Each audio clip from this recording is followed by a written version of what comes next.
This is our market structure analysis presentation by Karosh, Alex, Lee, Baker, and Will.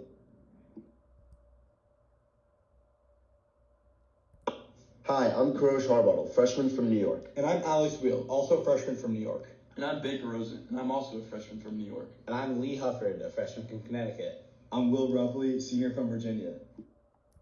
In this presentation, we will discuss and compare each of the four market structures: perfect competition, monopolistic competition, oligopoly, and monopoly. Take it away, boys.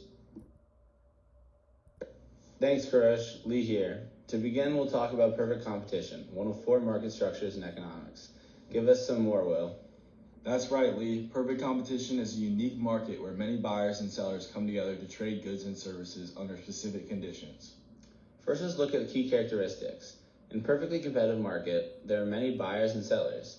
Each one has a much smaller share of the market, and their actions can't influence the overall price. Exactly. The products in these markets are homogeneous, meaning they're identical or very close substitutes. Think of things like wheat or corn buyers. They don't care where they get it from because it's all the same. Another key point is that buyers and sellers are price takers. They don't set the price. Instead, they have to accept the market price as it is. Plus, there are free entry and exit. This means firms can easily join or leave the market, keeping competition strong and preventing any one firm from dominating. And because of these features, the actions of any single buyer or seller don't impact the market as a whole. It's truly competitive. Some good examples of perfect competition include agricultural goods, like wheat and corn, and financial markets as well, like currency trading. These markets have a lot of participants and standardized products. Exactly. These examples highlight how perfect competition works in real-life situations. Now let's talk about what perfect competition achieves. For starters, it leads to efficient allocation of resources. Firms produce goods at the lowest possible cost, achieving maximum output. And in the long run, firms only make nominal profits. Competition drives price down to the minimum average cost, so no one is making excessive profits. But that doesn't mean firms lose out. They're still willing to operate at zero economic profit because they're converting both explicit costs and opportunity costs. To sum up, perfect competition creates efficient markets, minimal costs, and fair prices for consumers. It's an ideal benchmark for understanding how markets can work under ideal conditions. Absolutely. Let's move on to the graph.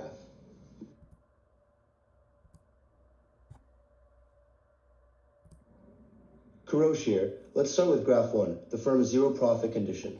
This graph shows how a perfectly competitive firm operates efficiently while earning zero economic profit. Tell us more, Alex.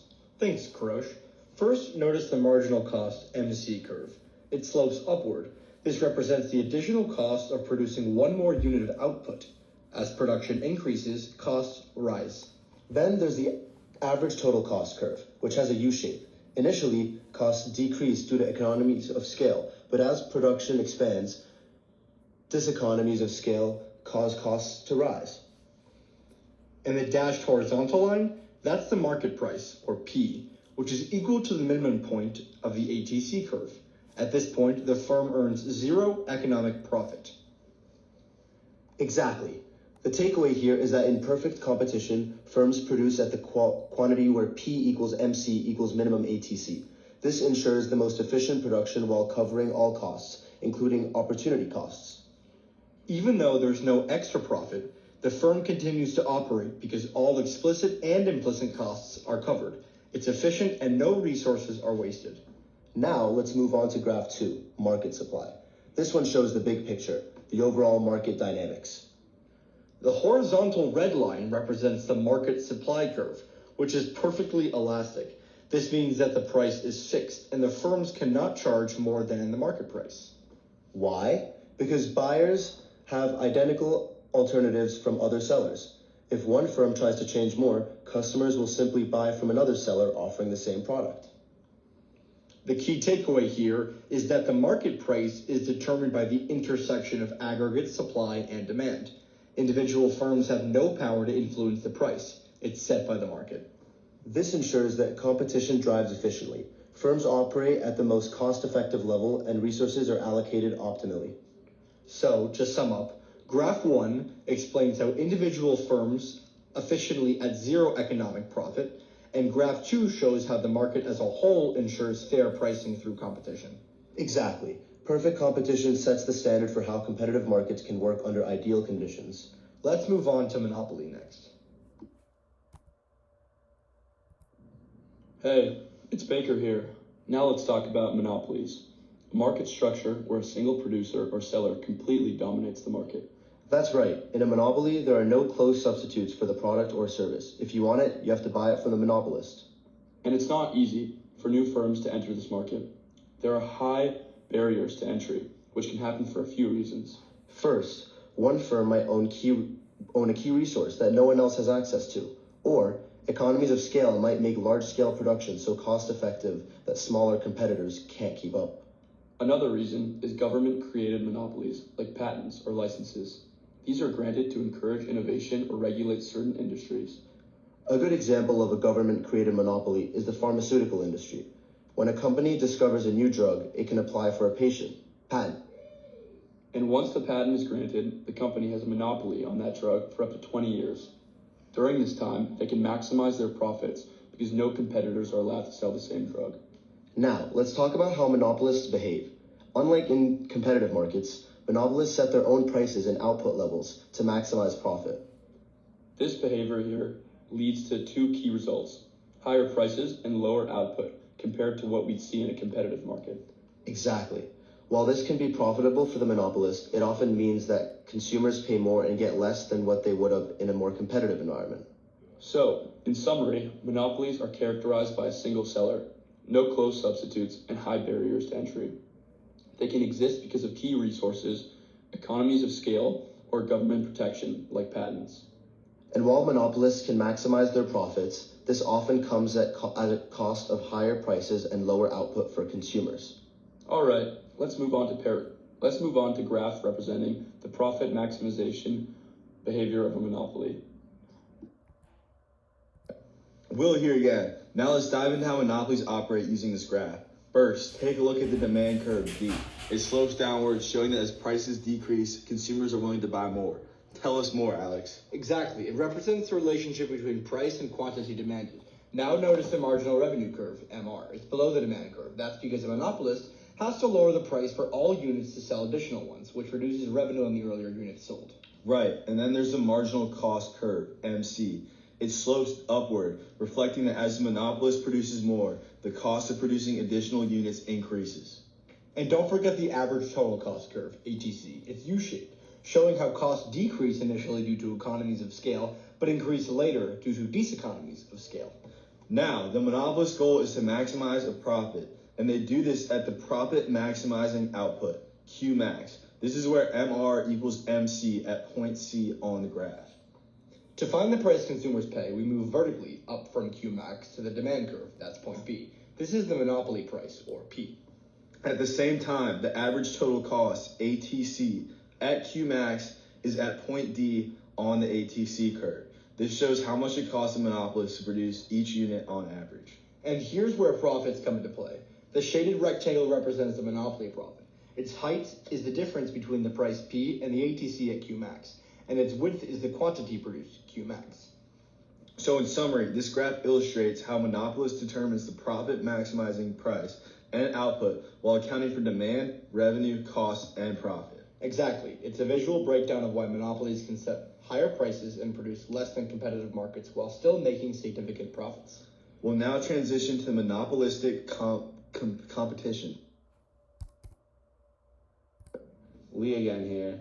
Monopolistic competition is a market structure that's similar to perfect competition, but with a twist: product differentiation. That's right here, it's Baker. Many sellers compete, but each one offers a product that's slightly different. It could be through branding, quality, or special features. This differentiation gives sellers a downward sloping demand curve, meaning they have some control over pricing. And just like perfect competition, there's free entry and exit. Firms can enter or leave the market freely, and this adjusts the number of competitors to ensure the economic profit is zero in the long run. A great example of monopolistic competition is the book market. There are millions of readers and thousands of authors and publishers. But each book is unique. This makes sellers price makers, not price takers. For example, a hardcover book might sell for $25 even though it only costs $5 to produce. That's because price doesn't have to equal marginal cost in this market. Now, let's compare the short run and the long run in monopolistic competition. In the short run, firms can set prices where MR equals MC, which allows them to earn economic profit. But in the long run, new firms enter the market, which increases competition that drives economic profit to zero. Even in the long run, though, there's inefficiency. Prices remain above marginal cost, and output is lower than it would be in a perfect competition. So monopolistic competition is a balance between perfect competition and monopoly. Firms have some pricing power, but competition ensures that profits are limited in the long run.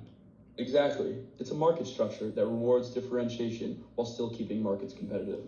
Let's now move on the graph representing short-run profit in monopolistic competition. Kurosh here again.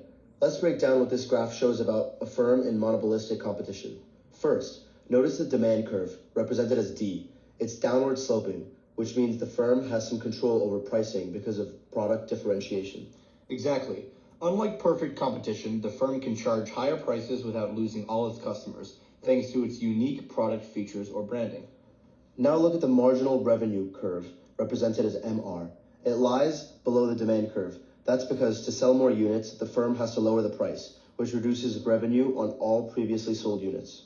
And then we have the marginal cost curve, MC. It slopes upward, showing that as the firm produces more, the cost of each additional unit increases. Don't forget about the average total cost curve, represented as ATC. It's U-shaped, representing how costs decrease initially due to economies of scale, but then increase because diseconomies of scale.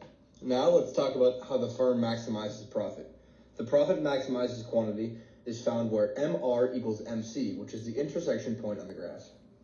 To determine the price the firm charges, we move vertically up from this quantity to the demand curve.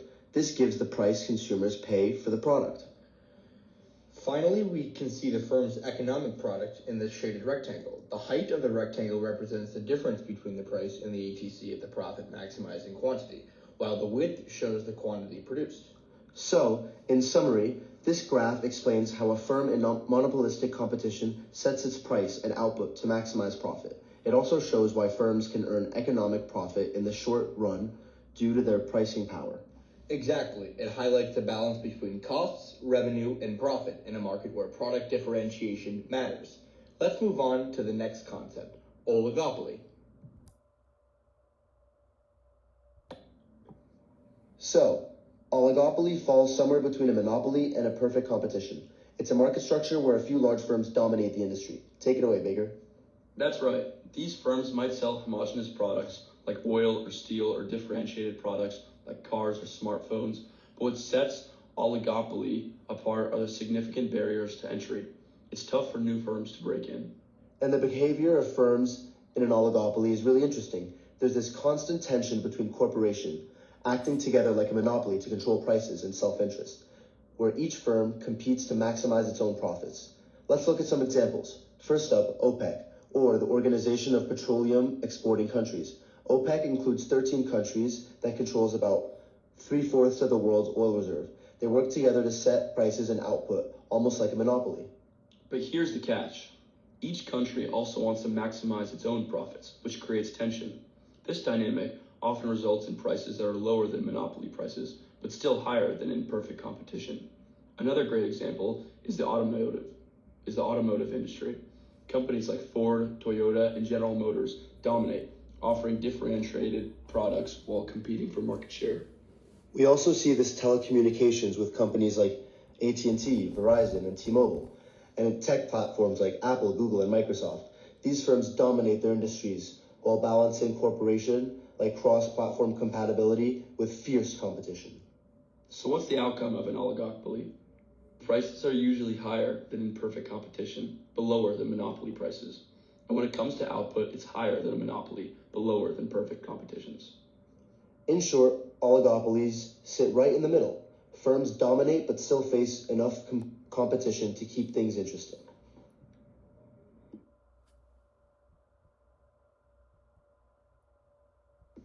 Howdy, Alex here to wrap things up. In this presentation, we've explored the four market structures: perfect competition, monopoly, monopolistic competition, and oligopoly, and how they influence efficiency and resource allocation. Of these, perfect competition stands out as the most efficient. It drives the lowest prices, greatest output, and optimal allocation of resources. This happens because firms earn zero economic profit in the long run, encouraging cost efficiency and fair pricing. On the other hand, monopoly is the least efficient. By restricting output and setting high prices to maximize profits, monopolists create deadweight loss, which reflect an inefficient use of resources and a loss to society. Between these extremes, we have monopolistic competition and oligopoly. Monopolistic competition, with its differentiated products, results in higher prices and lower output than perfect competition, but it's still more competitive than a monopoly. And in oligopoly, a few dominant firms control the market. They make corporate, explicitly or implicitly, to keep prices elevated and output restricted. While it's better than a monopoly, it's not as efficient as perfect competition. In summary, competition is the driving force behind efficiency. The more competitive the market, the better resources are allocated to meet consumer demand, leading to lower prices, higher output, and improved societal welfare. Perfect competition is the gold standard for economic efficiency, and the degree of competition in a market significantly impacts prices, production, and overall welfare. Thank you so much for joining us today. Understanding these market structures helps us see how competition shapes our economy. And to sign off, here's our bibliography. Have a great rest of your day, and pony up.